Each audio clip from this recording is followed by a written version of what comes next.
The FDA would like you to know that you are not a horse. I'm Michael Francis. This is Happy and Informed, or Informed and Happy, whichever. Informed first. Yesterday, the FDA finally approved the first COVID vaccine. The Pfizer shot moved from its status under emergency use authorization to fully approved by the FDA.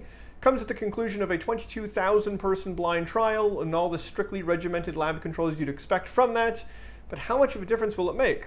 I fear not enough. The science up to this point has not been unclear, but many parts of the country are struggling with low vaccination rates and a high number of cases and deaths. Florida, for example, just saw more people die from COVID yesterday than at any other time as a single day total, surpassing the first peak. And it feels a whole lot more tragic because it feels a whole lot more preventable. Black Americans have been among the lowest vaccination rates in the country, and if you don't know the history behind vaccines being admitted to black people by the state, Google Tuskegee syphilis study to learn about one of the more darker chapters in matters of race in the last 100 years. Terrible stuff. So vaccine hesitancy to some degree is understandable. And I don't think we solve this problem by screaming at people to get the shot. But as millions and millions more people get vaccinated with adverse reactions being nearly unheard of, hopefully more and more people will feel safe with the shot. Remember, there's risk to inaction too. And everything we can see from studying the data is that even if you're young and healthy, COVID poses a much, much larger risk than any vaccine. Encourage those around you to protect themselves and each other. The FDA released another statement this week via Twitter, quote, "You are not a horse, you are not a cow, seriously y'all, stop it."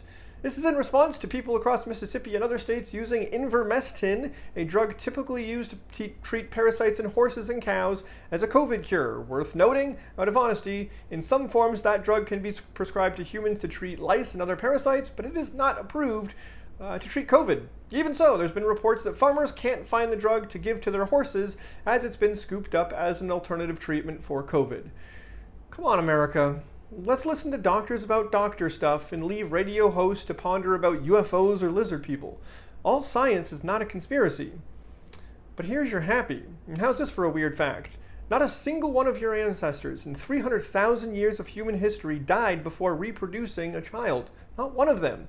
Not one of them got eaten by a predator, killed in war, drowned in a disaster, killed off by a pandemic, or died on an overdose from a horse drug.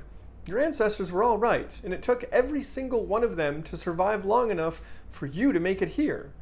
I think that's pretty fascinating.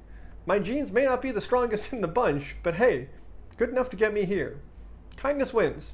Tell your friends.